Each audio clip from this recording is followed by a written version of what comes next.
صلی اللہ علی محمد۔ عزیز دوستو، بزرگوں اور بھائیوں، کچھ چیزیں ایسی ہیں جن کا قرآن مجید نے بارہا تذکرہ فرمایا۔ قرآن پاک کسی چیز کا ایک بات بھی ذکر کر دے تو وہ چیز ہمارے لیے دستور حیات اور منشور زندگی بن جاتی ہے، لیکن اگر اللہ تبارک و تعالیٰ کسی چیز کا بار بار تذکرہ فرمائے تو معنی یہ ہے کہ اس کی ہمیں بہت ہی زیادہ ضرورت ہے۔ ان چیزوں میں سے ایک چیز صبر ہے۔ قرآن پاک نے 100 سے زیادہ مرتبہ صبر کا تذکرہ فرمایا۔ اتنی بڑی بات کو سمجھیے گا کہ 100 سے زیادہ مرتبہ قرآن پاک نے تذکرہ کیا ہے صبر کا، اور مختلف انداز میں۔ کہیں فرمایا کہ وَبَشِّرِ الصَّابِرِينَ، اے محبوب صبر کرنے والوں کو خوشخبری سنا دیجیے۔ کہیں فرمایا اِنَّ اللَّهَ مَعَ الصَّابِرِينَ، بے شک اللہ صبر کرنے والوں کے ساتھ۔ تو مختلف انداز میں، مختلف طریقوں سے اللہ تعالیٰ نے صبر کا تذکرہ فرمایا۔ سوسائٹی کے اندر، معاشرے کے اندر اور مسلمانوں کے اخلاقی رویوں کے اندر اگر صبر کو داخل کر لیا جائے تو ہم محسوس کریں گے کہ ہماری زندگی نہ صرف یہ کہ آسان ہو گئی ہے بلکہ محبتوں والی ہو گئی ہے، چاہتوں والی ہو گئی ہے۔ ہمارے رشتے ایک دوسرے سے ٹوٹ نہیں رہے بلکہ بننا شروع ہو گئے۔ تھوڑا سا صبر بہت ساری چیزوں کو ٹوٹنے سے بچا لیتا ہے۔ قرآن مجید کی جو آیت کریمہ میں نے تلاوت کی، یہ سورہ آل عمران کی آخری آیت ہے۔ اللہ تعالیٰ نے فرمایا یا ایھا الذین آمنوا اصبروا وصابروا، اے ایمان والو صبر کرو، صابر بنو۔ اے ایمان والو صبر کرو اور صابر بنو۔ کیا مطلب؟ پہلے صبر کا مطلب یہ ہے کہ اگر تمہیں کوئی ذاتی تکلیف پہنچے تو اس پر صبر کرو۔ وَصَابِرُوا، اس کا معنی یہ ہے کہ اگر دشمن کے مقابلے میں کسی اور کی طرف سے کوئی تکلیف آئے تو اس پر بھی صبر کرو۔ پھر فرمایا وَرَابِطُوا، اور ہمیشہ کمر بستہ رہو، اسلامی سرحدوں کے پہرے دار رہو۔ وَاتَّقُوا اللَّهَ، اللہ سے ڈرتے رہو۔ لَعَلَّكُمْ تُفْلِحُونَ، اس امید پر کہ اللہ تمہیں کامیابی عطا فرما دے، تم فلاح پا جاؤ۔ یا ایھا الذین آمنوا اصبروا وصابروا، اے ایمان والو صبر کرو اور صابر بنو۔ صبر کرو، صابر رہو، یعنی جو ذاتی تکلیف آئے اس پر بھی صبر کرو، اور مصابرہ کا معنی سامنے سے آنے والی تکلیف۔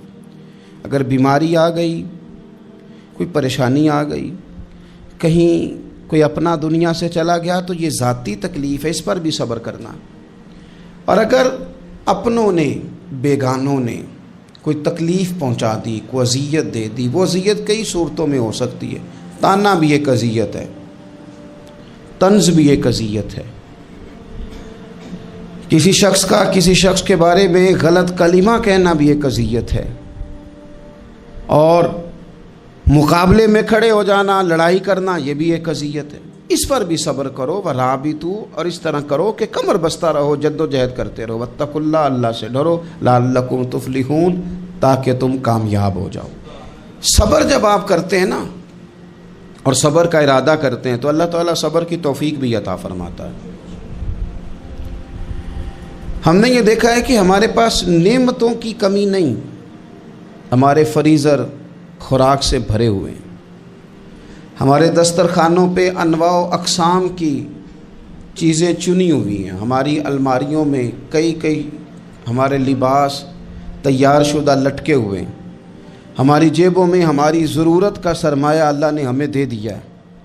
لیکن اس کے باوجود جو لوگ ایک دوسرے سے پیار نہیں کر پا رہے، جو ایک دوسرے کے قریب نہیں جا پا رہے، تو اس کی وجہ یہ ہے کہ صبر نہیں رہا، حوصلہ نہیں رہا، کسی چیز کو برداشت کرنا ہمارے مزاج کا حصہ ہی نہیں رہا۔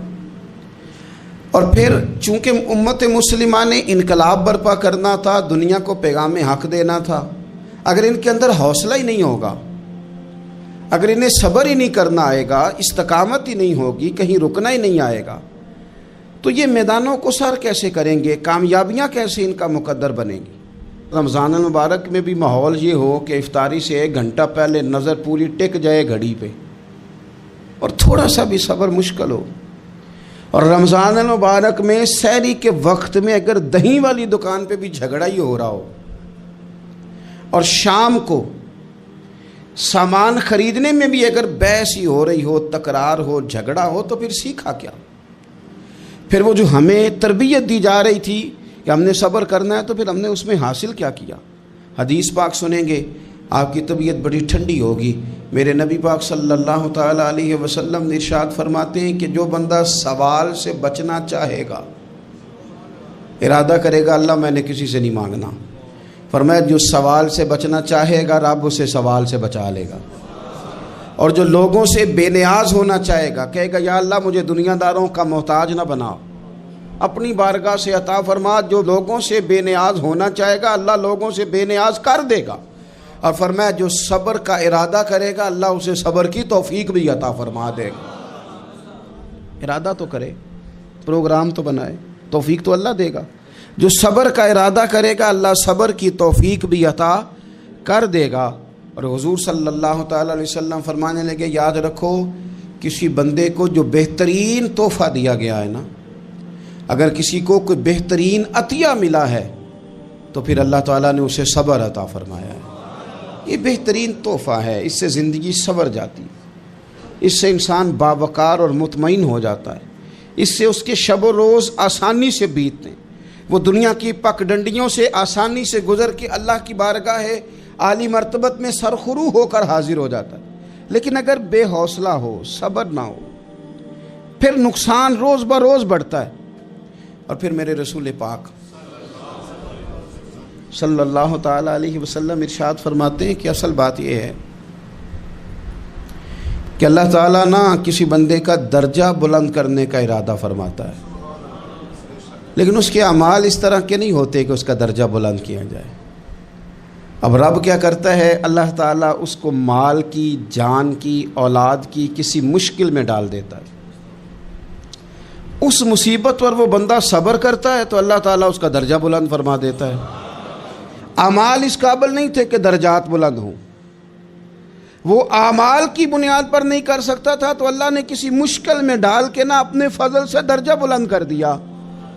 اب جو راہ طریقت کا مسافر تھا، جو سلوک کی منازل طے کر رہا تھا، جو اللہ رسول کے قریب جانے چاہ رہا تھا، اس کے لیے کتنی آسانی ہو گئی کہ مجاہدہ تو زیادہ نہ کر سکا، کثرت سے نفلی صوم و صلات کا بندوبست تو نہ کر سکا، تھوڑا سا صبر کیا، رب نے اپنا اور اپنے محبوب کا قرب عطا فرما دیا۔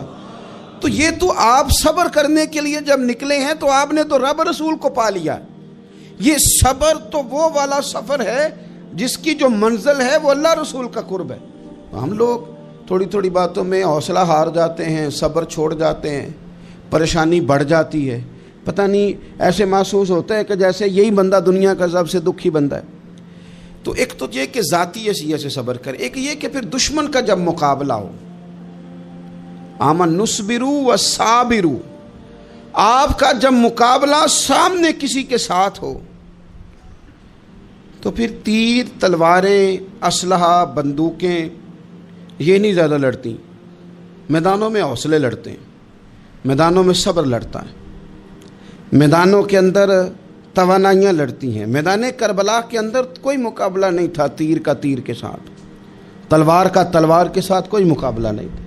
میدان کربلا کے اندر ظلم کا صبر سے مقابلہ تھا۔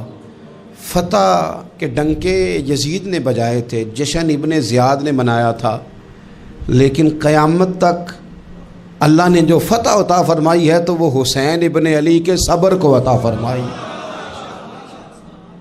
وہ سیدنا امام علی مقام کے صبر کو ملی۔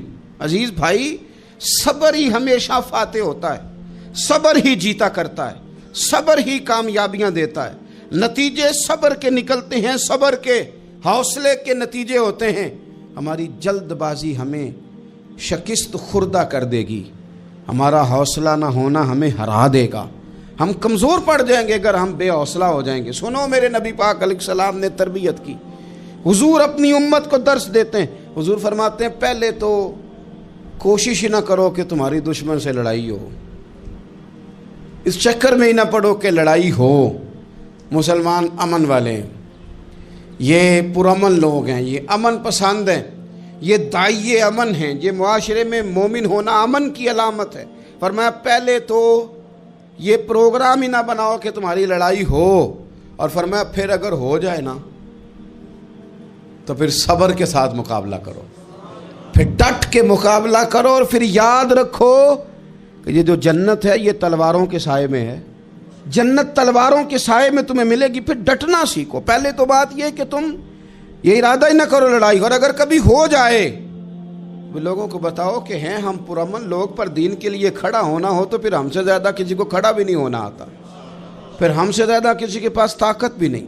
حضرت مولا علی شیر خدا رضی اللہ تعالیٰ عنہ کے زمانے میں کفر کے ساتھ ایک جنگ ہو رہی تھی، تو کافروں نے نا جاسوس بھیجے کہ یار پتہ تو کرو مسلمانوں کی تیاری کس طرح کی ہے. تو جاسوس واپس جا کے کہنے لگا سمجھ کوئی نہیں آئی ان کی، وہ تو راہب قسم کے لوگ ہیں، صوفی قسم کے لوگ ہیں، وہ تو کٹے ہوئے ہیں دنیا سے، مسلوں پہ بیٹھ جاتے ہیں، رات کو تو لگتا ہے دنیا سے تعلق ہی کوئی نہیں، لیکن سویرے اٹھ کے میدان میں تلوار لے کے نکلتے ہیں تو لگتا ہے ان سے بڑا مجاہد ہی کوئی نہیں.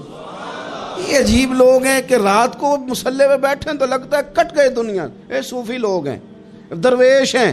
یہی مسلمان کی شان ہے. ہو ہلکا یاراں تو برے شم کی طرح نرم، ریز میں حق کو باطل ہو تو فولاد ہے مومن. ادھر آ ستمگر ہنر آزمائیں، تو تیر آزما ہم جگر آزمائیں. ہم تجھے اپنا حوصلہ بتاتے ہیں کتنا، دیکھ ہمارے حوصلے سے ٹکرا کے دیکھ یہ کتنا طاقتور اور مضبوط ہے. تو عزیز بھائی، اگر زندگی میں آپ کو صبر کرنا آ گیا، میں بڑے دنوں سے یہ عنوانات بیان کر رہا ہوں، اور آج تو خصوصی طور پر رمضان شریف کے اس جمعے میں میں اپیل کرنا چاہتا ہوں آپ سے کہ کمزور باتیں کرنی چھوڑ دیں، مایوسی کے جملے اپنی زندگی سے نکال دیں. ہم مسلمان ہیں. آپ بیمار ہو گئے ہیں تو یہ بھی خدا کا فضل ہے، گناہ معاف ہوں گے.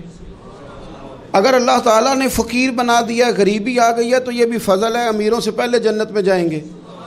اگر اللہ تبارک و تعالیٰ نے کسی جگہ آپ کو مکان نہیں دیا اور دوسرے کو دے دیا ہے تو آپ وہ لوگ ہیں جو عظیم سنت ادا کر رہے ہیں سیدنا بلال حبشی کی. اگر کسی جگہ کوئی کمزوری آ گئی ہے، کوئی پیچھے رہ گئے ہیں تو یہ خدا کا فضل ہے. اللہ تعالیٰ نے چاہا ہمارے لیے جو فیصلہ تو ہم اس پہ راضی ہیں. لیکن اپنی زندگی میں اور شکوے اتنے بڑھا لیے، ہم نے اتنے بڑھا لیے کہ لوگوں سے شکوے کرتے کرتے رب رسول سے بھی شروع کر دیے. غلام بھی کبھی شکوہ کرتا ہے، آقا کا بھی شکوہ ہوتا ہے، بندہ بھی کبھی شکوہ کرتا ہے، رب کا بھی شکوہ ہوتا ہے، یہ بھی کبھی ہوتا ہے. آپ نہ مانے پر یہ شکوہ ہے کہ میں بڑے ڈاکٹروں کے پاس گیا ہوں آرام نہیں آیا. نہ مانے پر یہ شکوہ ہے میں نے کبھی کسی کو ستایا تو نہیں پر میرے حالات نہیں ٹھیک ہوتے. آپ نہ مانے پر یہ شکوہ ہے کہ فلانے کے پاس دولت زیادہ ہے، اس نے پتہ نہیں وہ آگے نکل گیا اور میں پیچھے رہ گیا. نہ مانے پر یہ شکوہ ہے. کس سے کر رہے ہو؟ رب رسول سے. او ہس بولے تے او دی مہربانی، اساں تے لاڈ ہی لڑاونے نے. کس سے شکوہ کر رہے ہو؟ خدا کے بندو، غلام غلامی کرتے ہیں، شکوے کرتے ہیں کوئی. حضرت ام سلمہ رضی اللہ تعالیٰ عنہ، شوہر کا نام ہے ابو سلمہ، بیٹے کا نام ہے سلمہ. کہتی ہیں میں، میرا شوہر، میرا بیٹا، تینوں، چھوٹا بیٹا میرا، ہم نکلے مکہ مکرمہ سے مدینہ طیبہ جانے کے لیے. ایک کی بیٹا ہے، خاندان جمع ہے، شوہر کی گود میں بیٹا، اونٹ کے پیچھے میں. فرماتی ہیں مدینے کی سرحد آ گئی تو میرے میکے والے آ گئے، کہنے لگے ابو سلمہ نہیں لے جانے دیں گے مدینے اپنی بیٹی کو. میں نے کہا میں مسلمان ہوں، میں تو اپنے شوہر کے ساتھ مدینے جاؤں گی. انہوں نے کہا نہیں جا سکتے، تو نے جانا ہے تو جا، ہماری بیٹی نہیں جائے گی. زبردستی مجھ سے انہوں نے مجھے میرے شوہر سے الگ کیا. کہتی ہیں پھر میرے شوہر کے قبیلے والے آ گئے، وہ کہنے لگے اگر تم اپنی بیٹی کو نہیں نہ جانے دیتے تو یہ جو ہمارا پوتا ہے یہ ہماری نسل ہے، تمہارا نہیں، اسے ہم نہیں جانے دیں گے. وہ بچہ اپنی طرف کھینچتے تھے، میں اپنی طرف کھینچتی تھی، مدینے کی سرحد پہ. یہ جھگڑا زمین کے لیے نہیں ہو رہا، مکان کے لیے نہیں ہو رہا، حضور کے مدینے جانے کے لیے ہو رہا، حضور کے مدینے جانے کے لیے ہو رہا، مدینے جانے کے لیے ہو رہا۔ لنگ کئی مہینے تے برس گئے تے تیری دید نو دیدے ہی ترس گئے۔ انہوں نے بچہ کھینچا، میں نے اپنی طرف کھینچا، میرے بچے کا بازو اتر گیا۔ فرماتی ہیں میرے شوہر مدینے چلے گئے، بیٹا میرا میرے سسرال والے لے گئے، مجھے میکے والے لے گئے۔ آج بھی کچھ سیانے بندے کہتے ہیں اس کو نکال دو اور بچے چھین لو۔ ان کا بھی خیال تھا کہ بیٹا لے جائیں گے نا تو ابو سلمہ بھی مدینے سے واپس آ جائے گا، یہ بھی واپس آ جائے گی۔ اور یار اتنا بڑا بھی ظالم کوئی نہیں ہوگا جو ماں باپ سے بچے جدا کرے۔ فرماتی ہیں کہ وہ لے گئے چھین کے، میں میکے چلی گئی۔ لوگ روٹی کھاتے تھے، میرے حلق سے نہیں گزرتی تھی۔ زمانہ سویا کرتا تھا، میں سو نہیں پاتی تھی۔ بیٹا کہاں، شوہر کہاں، میں کہاں۔ ام سلمہ کتنی دیر تکلیف کاٹی؟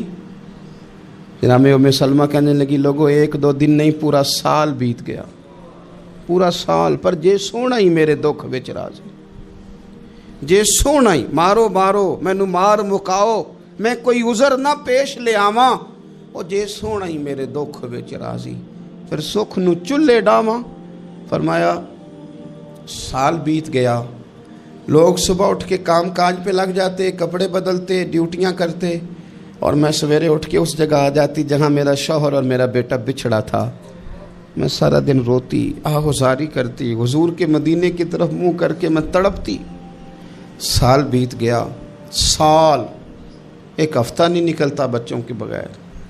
بڑے بڑے سیانے لوگ پردیس جاتے ہیں تو بچوں کی فوٹو دیکھ دیکھ کے روتے ہیں، لیکن کہتی ہے ماں تھی، بیٹا بچھڑا اور پھر بیٹا بیمار ہو اور ماں سے جدا ہو، کتنی تکلیف کا منظر ہے۔ آپ فرماتی ہیں کہ 1 سال بیت گیا اور میں نے کسی کی منت نہیں کی، میں نے کوئی شکوہ نہیں کیا، اس لیے کہ جس حال میں رب و رسول رکھے، یہ حوصلہ، یہ صبر، یہ توانائی۔ 1 سال کے بعد میرے چچا کا بیٹا میرے پاس سے گزرا، تڑپتے دیکھ کر کہنے لگا میری بہن تو سارا دن روتی رہتی ہے۔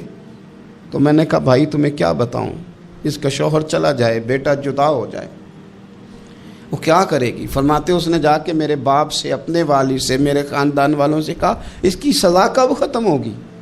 اس غریبنی کا قصور یہ ہے کہ یہ مدینے والے کا کلمہ پڑھتی ہے، اس کی غلطی یہ ہے کہ یہ مسلمان ہو گئی ہے، دین حق قبول کر لیا ہے، کیوں نہیں تم خیال کرتے؟ کہتے ان کے دل نرم ہوئے، وہ رضامند ہوئے مجھے مدینے جانے پہ۔ پھر اس نے کوشش کی میرے سسرال پیغام بھیجے، کب بس کرو، اور بچہ تو چڑیا کا جدا ہو جائے تو وہ تڑپا کرتی ہے، اور تم نے ایک جیتی جاگتی ماں کا بیٹا جدا کیا ہے۔ وہ بھی نرم ہوئے، رب نے اسباب بنائے، میرا بیٹا مجھے ملا۔ کہنے لگے تو رہ جا، میں نے کہا نہیں، تم مسلمان نہیں ہو، تمہیں پتہ نہیں نا، میں یہاں نہیں رہ سکتی، مجھے مدینہ ہی جانا ہے۔ اکیلی اتنا سفر، جنگلوں کا رستہ، پہاڑی رستہ طے کر لو گی؟ میں نے کہا میں کر لوں گی۔ جنوں ویکھ کے ٹھر دیاں اکھیاں نے تے جنوں ویکھ کے ٹھر دا سینہ ہے، ربا تیری ساری خدائی چ ایک ہی تے شہر مدینہ ہے۔ کہتی میں اونٹ پہ بیٹھی، بیٹا میں نے گود میں بٹھا لیا، میں سفر کرنے لگی، پر دل میں کھٹکا تھا کہ اتنا لمبا سفر، بیٹا چھوٹا ہے، کیسے کروں گی؟ کہتے مجھے عثمان بن طلحہ مل گئے، کہنے لگے کہاں جا رہی ہو بہن؟ میں نے کہا مدینے۔ کہنے لگے اکیلے جاؤ گی؟ میں نے کہا جانا تو ہے نا، کوئی ساتھ چلے نہ چلے پر شہر رسول تو جانا ہے نا۔ آپ فرماتی ہیں میں نے عثمان بن طلحہ سے نیک بندہ کوئی نہیں دیکھا، میرے اونٹ کی لگام تھام لی۔ جب مجھے اونٹ پہ بٹھاتے تھے نا، اونٹ بٹھا کے چلے جاتے تھے، میں بیٹھ جاتی تھی تو آ کے لگام تھامتے تھے۔ جب کہیں مجھے اتارتے تھے تو اونٹ بٹھا کے چلے جاتے تھے، میں اتر جاتی تھی تو اونٹ کو باندھتے تھے۔ سونا ہوتا تھا تو اونٹ بٹھا دیتے، میں اتر جاتی، وہ دور جا کے لیٹ جاتے۔ فرماتی تھی پھر میرے لیے میرے رب نے اسباب پیدا کیے اور میں مدینہ پہنچی، میں شوہر سے ملی، اور لوگوں میرے نصیب دیکھو، میں رہنے کہاں لگی؟ حضور کے مدینے میں، شہر رسول میں، شہر رہ پائے نظر ہوش میں آ، یہ کوہ نبی ہے۔ میں حضور کے حرم کی زمین اور قدم رکھ کے چلنا، ارے سر کا موقع ہے او جانے والے، مدینے کے خطے خدا تجھ کو رکھے، غریبوں فقیروں کے ٹھہرانے والے۔ کہتی ہے میں وہاں بسنے لگی۔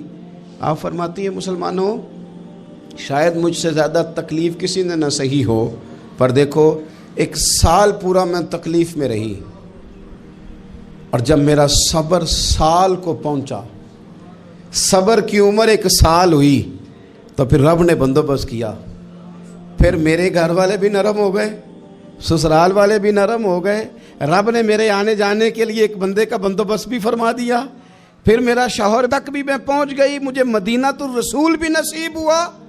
1 سال میں نے صبر کیا تھا، رب نے مجھے مستقل مدینے کا ٹھکانہ عطا فرما دیا۔ لیکن جو بندہ صبر ہی نہ کر پائے، جو صبر ہی نہ، جو کہے جی بڑی دور سے آیا ہوں، بڑی دیر ہو گئی، بڑا ٹائم ہو گیا، کب جا کے مسئلہ حل ہوگا، وہ جو آپ نے بتایا تھا وہ تعویذ کب اثر کرے گا، وہ دعا کب قبول ہوگی، وہ فلانا معاملہ کب، بھئی یہ ڈیٹ تو آپ کو رب رسول ہی دے سکتے ہیں، بندہ تو کوئی اطلاع ہی دے گا، پیغام ہی دے گا، دعا ہی کرے گا۔ اگر زندگی میں حوصلہ ہی نہیں ہوگا، اگر آپ کو یہ قرار ہی نہیں آئے گا، ٹھہرنا ہی نہیں آئے گا کسی میدان میں، دیکھیں کچھ ایسی اذیتیں ہوتی ہیں جو اذیت ناک ہوتی ہیں، لیکن اگر غلامی میں آ جائے نا آپ تو وہ اذیت ناک نہیں ہوتی، اس چبھن میں مزہ آنے لگتا ہے۔ کئی درد بھی مزیدار ہوتے ہیں، کئی درد بھی، کبھی زخم ٹھیک ہونے پہ آ جائے نا تو اسے چھیڑو تو مزہ آتا ہے، اس لیے کہ کچھ درد بھی مزیدار ہوتے ہیں۔ آتش سے کسی نے کہا تو روتا بڑا ہے، اس نے کہا محبوب کی یاد میں تڑپتا ہوں، ابھی تو 1 دل ہے، میرے تو خواہش تھی کبھی 2 ہوتے نا تو صحیح کر کے تڑپتا۔ رب نے دل 1 بنایا، کہتا وہ مزہ دیا ہے تڑپ نے کہ میری آرزو ہے یا رب، میرے دونوں پہلوؤں میں دل بے قرار ہوتا۔ درد میں بھی مزہ ہے، پر شرط یہ ہے کہ لوگ درد میں بھی جینا سیکھیں۔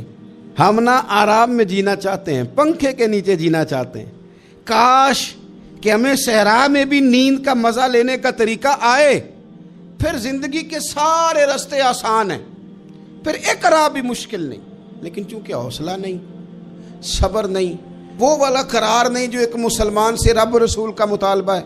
حدیبیہ کے موقع پہ نا نبی پاک صلی اللہ علیہ وسلم نے جو شرطیں کافروں کے ساتھ طے کی تھی نا، حضور نے نور بصیرت سے کی تھی نا، تو انہی شرطوں نے پھر فتح کے باب کھول دیے۔ ان فتحنا لک فتحا مبینا۔ ایک شرط یہ تھی کہ اگر کوئی مسلمان مدینے سے مکے آئے گا تو مکے والے واپس نہیں کریں گے، رکھ لیں گے۔ پھر غور کریں، کوئی مسلمان اگر مدینے سے مکے آئے گا تو مکے والے واپس نہیں کریں گے، اور اگر کوئی بندہ مسلمان اپنے آقا کی مرضی کے بغیر مسلمان ہو جائے اور وہاں سے وہ مدینے آئے گا تو حضور پناہ نہیں دیں گے۔ تو میرے بھائی، محبوب کی طرف سے آنے والا نہ صرف سوکھ ہی نہیں قبول کرنا چاہیے، دکھ بھی قبول کرنا چاہیے، دکھ بھی قبول کرنا چاہیے۔ ہمارا یہ مسئلہ ہے کہ ہم نہ میٹھی میٹھی کے قائل ہیں، کڑوی کڑوی کے قائل نہیں۔ اگر وہ کبھی دکھ دے نا تو محبوب کا دکھ بھی سکھ سمجھ کے قبول کرو۔ ہاں اس کی طرف سے کانٹا ہے کبھی تو اسے پھول سمجھ کے قبول کرو، وہ چبھے گا نہیں، انشاءاللہ مزہ ہی دے گا، وہ قبول تو کرو نا۔ تو اب حضرت ابو بصیر رضی اللہ تعالیٰ عنہ ایک صحابی تھے، ایک تو حضرت ابو جندل رضی اللہ تعالیٰ عنہ تھے نا، تو وہ تو حدیبیہ میں آ گئے، حضور مجھے لے جائیں، تو نبی پاک نے فرمایا میں نے وعدہ کر لیا ہے، ان کو بھی حضور نے واپس بھیج دیا۔ اور یہ بیچارے نا اپنے آقا کی جیل توڑ کے مکے سے بھاگ کے مدینے آئے، یا رسول اللہ مجھے قبول کر لے، میں بھاگ آیا ہوں، وہ بڑا ظلم کرتے ہیں، مارتے ہیں، تکلیف دیتے ہیں۔ وہ آئے تو ادھر سے نا اس کے مالک نے 1-2 بندے بھی بھیج دیے رکا دے کے کہ یا رسول اللہ آپ کا تو وعدہ تھا کہ آپ بندہ رکھیں گے نہیں۔ یہ آئے اور رکا بھی آ گیا۔ اب ذرا منظر کو سمجھیں۔ ہمارا تو یہ مسئلہ ہے کہ کہتے ہیں کہ میری 99 باتیں مانی ہیں، ایک نہیں مانی، لہذا میرا تعلق ہی کوئی نہیں۔ لیکن یہاں کیا کیفیت ہے؟ بندہ رو رہا ہے، تڑپ رہا ہے، حضور میں مار سے بچتا ہوا آیا ہوں، جیل توڑ کے آیا ہوں، مجھے قبول کر لیں۔ ادھر رکا آ گیا کہ آپ کا وعدہ تھا رکھیں گے نہیں۔ اب یہ کتنا مشکل مسئلہ ہے، لیکن رسول پاک علیہ السلام نے فرمایا ابو بصیر میں نے وعدہ کیا یار تجھے واپس جانا پڑے گا۔ ہوئے ہوئے ہوئے، لوگ تو کہتے ہیں نا کہ وہ پیر صاحب نے کہا تھا تو میرا کام نہیں ہوا، لہذا میری بیعت ہی گئی، چھٹی ہو گئی، ماحول ہی بڑا عجیب ہے۔ حضور نے فرمایا واپس جا، لیکن جے کر یار دے نام دا ملے مینا، پھر انہوں چولی پا لئیے مینے نو پنجے سٹیے نا، جے کر یار دے نام دا سامنے والے نے تانا سمجھ کے دیا تھا، پر یار کے نام کا تھا نا. اس نے کہا لا صحیح، سونے کے نام کا ہے نا. تانا ہوا تو کیا ہوا، جے کر یار دے نام دا ملے مینا، انہوں چولی پا لئیے پنجے سٹیے نا. تے جے کر یار دے نام دی ملے سولی، پھر جھوٹا جھوٹ لئیے تے پیچھے ہٹیے نا. جھوٹا جھوٹ لئیے. اب لکھنے والے کا بھی اپنا انداز ہے نا، کہتے ہیں یہ بھی میرے لیے جھولا ہی ہے، یہ بھی آرام کی جگہ ہی ہے. جھوٹا جھوٹ لئیے تے پیچھے ہٹیے نا. حضرت ابو بصیر رضی اللہ تعالیٰ عنہ سے حضور نے فرمایا واپس جانا ہے. کہ سونے ٹھیک ہے، کوئی شکوہ نہیں، کوئی گلہ نہیں، یہ بھی میرے محبوب کا حکم ہی ہے. اور کیا بات ہے، میرے نبی وعدوں کے پکے ہیں. کیا بات ہے، حضور نے جو کہا کر کے دکھایا. کہتے ہیں میں واپس جا رہا تھا، ایک دو بندے ساتھ تھے. جب مدینے کی حد گزر گئی نا، حضور نے تو کہا تھا نا مدینے میں پناہ نہیں دینی، تو میں نے اس سے کہا یار تلوار بڑی سونی ہے، ذرا دکھانا. اس نے دکھائی تو ایک کی میں نے گردن کاٹ دی، دوسرا ویسے ہی بھاگ گیا. اور بھاگ کے حضور کے پاس آیا، جی اس نے تو مار دیا ہے. تو سرکار فرمانے لگے میں نے تو وعدہ پورا کیا تھا نا، تم سے نہیں سنبھالا گیا تو معاملہ تمہارا ہے. اب حضرت ابو بصیر رضی اللہ تعالیٰ عنہ واپس آئے. عرض کی حضور اب میرے لیے کیا حکم ہے؟ حضور نے فرمایا میاں حکم وہی ہے، مدینے میں ہم نہیں رکھ سکتے. تم مدینے میں صحابہ تھے نا، حضور کی باتوں سے خوشبو لیتے تھے، مدینے میں نہیں رکھ سکتے.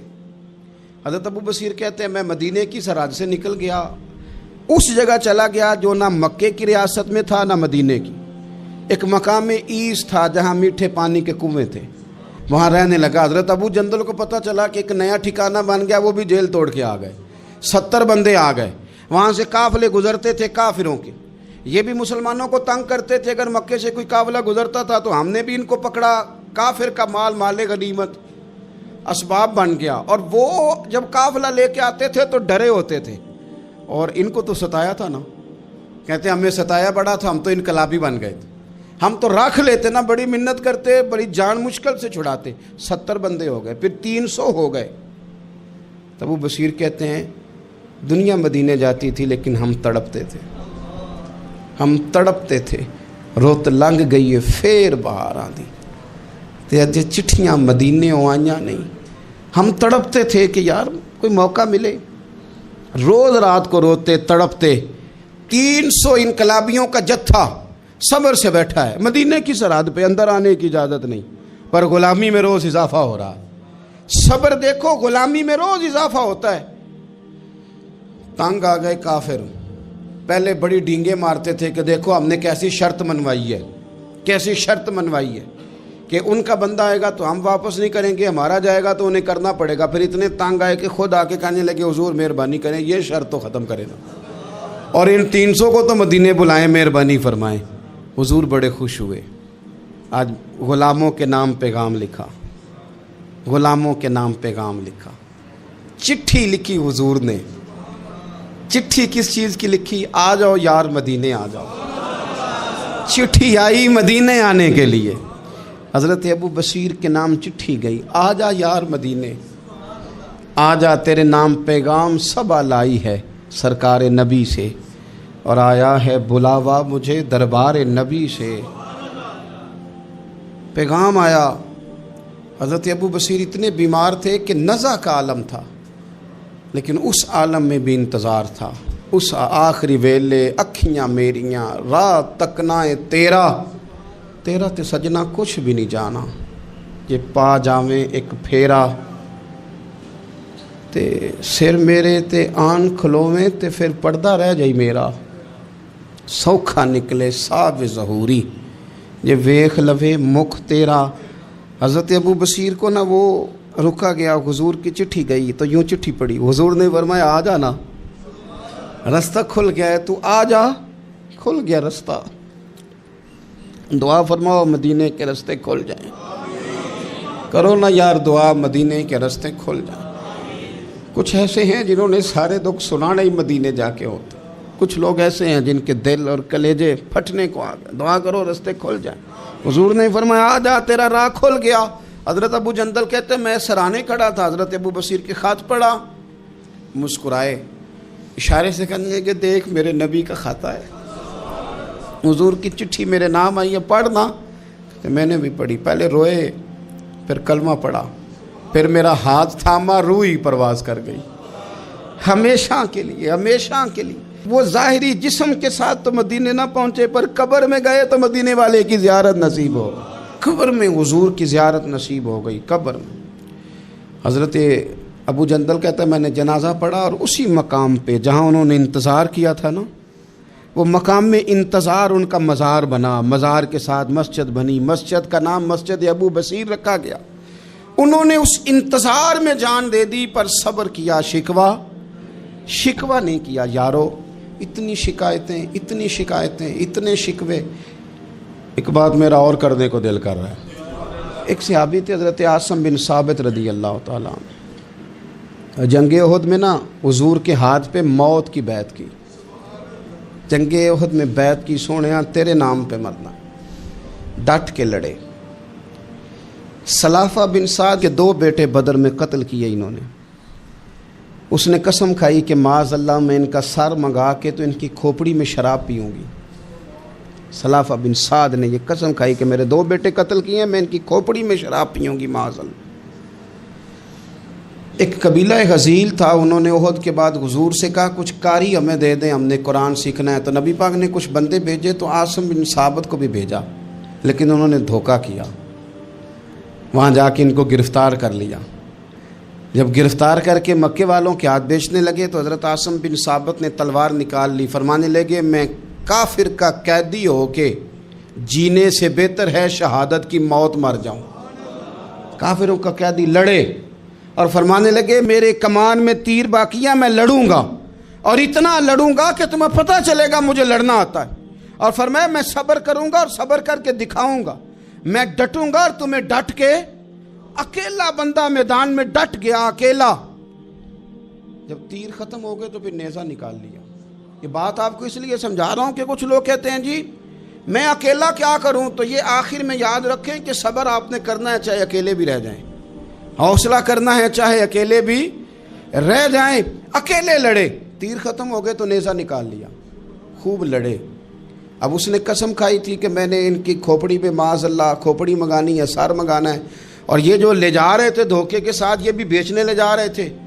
تو جب تھک گئے نا اور چاروں جانب سے جسم میں تیر پہ وسط ہو گئے تو دعا مانگی، اکیلا بندہ اور صبر کا مقام، دعا مانگی، کہا اے اللہ میں نے آخری دم تک تیرے دین کی حفاظت کی ہے، اب تو میرے جسم کی حفاظت کرنا، ان کے ہتھے نہ چڑھ جائے میرا جسم۔ حضرت عاصم بن ثابت رضی اللہ تعالیٰ عنہ شہید ہو گئے۔ کافر قریب گئے جسم پکڑنے کے لیے، گرفتار کرنے کے لیے، سر کاٹنے کے لیے، تو شہد کی مکھیاں آ گئیں، پورے جسم پہ قبضہ کر لیا۔ قریب جاتے تو مکھیاں لڑتی، کہنے لگے پیچھے ہٹ جاؤ، شام ہوگی نا توڑ جائیں گی، پھر ہم سر کاٹ لیں گے۔ شام تک چاروں جانب بیٹھے رہے، نہ کوئی ہوا آئی، نہ کوئی بادل برسا، نہ کوئی طوفان آیا۔ شام کو انہوں نے اٹھانا تھا، ایک ریلا آیا پانی کا اور جناب عاصم بن ثابت کی لاش مبارک کو بہا کے لے گیا۔ میرے رب نے اس میدان میں بھی یہ بتلایا کہ جو صبر کرے نا رب اس کے جسم کی بھی حفاظت فرمایا کرتا، کہ جسموں تک کی آخری دم تک اللہ کی مدد ان کے شامل حال رہتے۔ ربنا افرغ علینا صبرا وثبت اقدامنا فانصرنا علی القوم الکافرین۔ آخر دعوایا ان الحمد للہ رب العالمین۔ اللہ اللہ ہے، مجھ پر پہرا دے گا کون لڑائی میں، مجھ پر پہرا دے گا کون لڑائی میں، مجھ پر پہرا دے گا کون لڑائی میں، مجھ پر پہرا دے گا کون لڑائی میں۔ میں صدیق اکبر آقا بول پڑے، بول پڑے، مٹھی سے بو جہل کی کنکر بول پڑے۔ اللہ اللہ ہے، اللہ اللہ ہے، اللہ۔ صلی اللہ علی محمد